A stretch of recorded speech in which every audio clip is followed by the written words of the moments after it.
Hi, welcome to Amy's Box of Chocolates. Today I wanted to talk to you about a treasure hunt that we've done with our kids.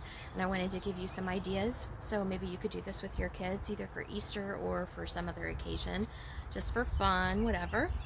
I've got my notes, so hopefully I'll remember to kind of mention everything I wanted to tell you. So I'll start with the history. We started this, I think it was probably about 9 years ago. When we had first moved into this house. Our girls were a little older, and our Easter egg hunts, it was just not something they were really interested in at that point. And so my husband and I decided we wanted to do this little treasure hunt for them.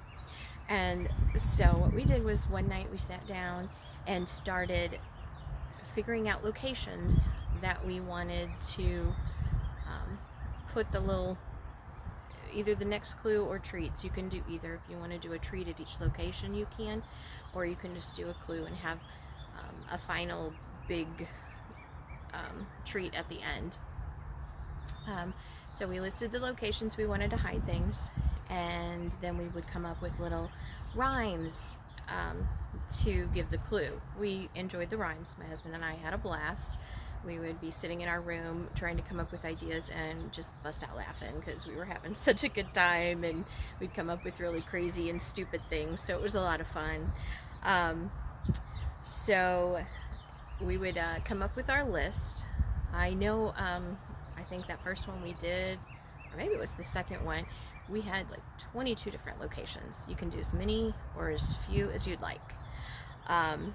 And then we'd write them out, and then I would actually go back and type them up, and that's what I would put in the eggs for the clues for the girls. And we would have to number the clues and the locations, and I'm going to show you in a little bit kind of how we did that.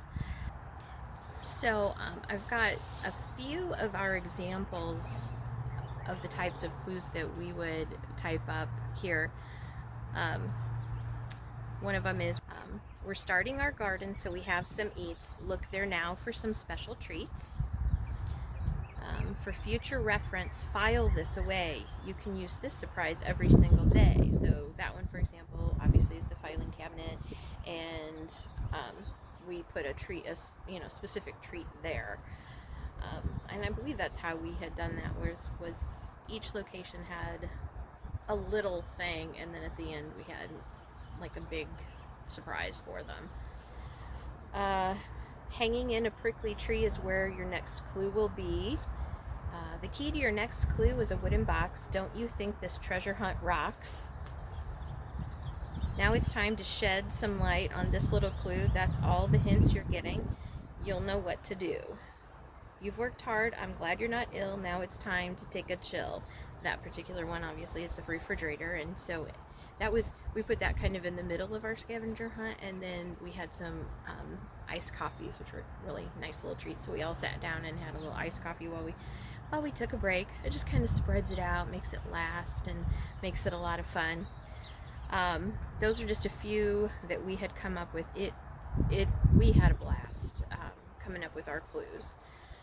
And since our kids were a little older, probably, 11 and 14 or somewhere in that range, I think, when we did this with them, they were able to get pretty much, I think they got all of them between the two of them. They helped each other. And so I will show you how we set this up, because you always have to remember that, if you're given the clue for the garden, that clue has to be previous to the garden, and then the garden clue will lead you to someplace else. So you've got to get them right, and you kind of have to think about that. Sometimes we get a little confused and have to double and triple check ourselves on that. So I'll show you kind of how I did that with my list. Okay, so here's an example of a list, and on the left-hand side we have our clues, and on the right-hand side we have our locations, and we put them in the same order. And so if you look, the garden clue is listed, and then the filing cabinet clue is listed next, and we do the same on the right hand side. The only difference is then we add a start to the top of that.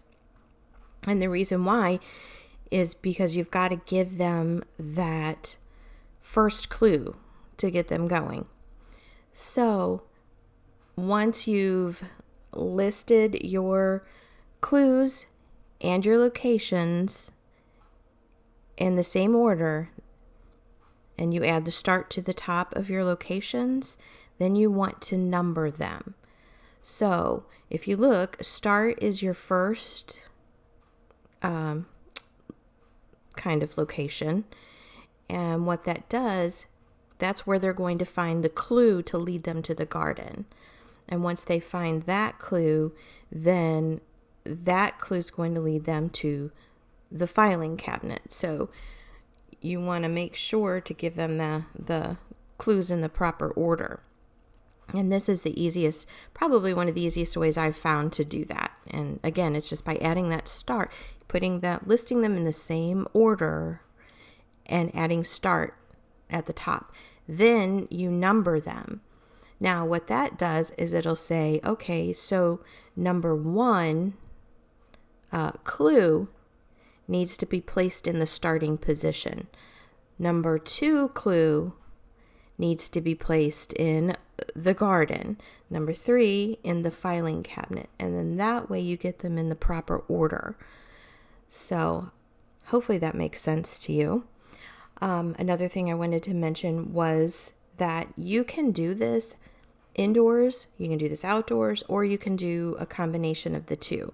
That's what we typically would do, particularly if the weather's nice. Then it's a lot of fun to just kind of have them running all over the place. And we like to spread out the clues just to make it last a little longer. But you don't have to. That was just something we enjoyed doing. Sometimes we make them run all the way to the back of the yard, and then they have to go run downstairs. And it was just kind of fun. So I hope I explained that well enough. If you have any questions, please put them in the comments. I'll do my best to check that and answer any questions that you may have. I just wanted to say a little bit about my channel. The reason that I started this is because we've done, my husband and I have done these fun things with our girls over the years, and we've created some really fun memories, and we've had a good time in the process. And so I wanted to share some of the things that we've done over the years with you, in hopes that you will be able to have some fun and make memories with your family also. So that is why I'm doing this, and so I hope you will be able to try some of these ideas out, and I hope you have as much fun as we have over the years. So go have fun and make some memories.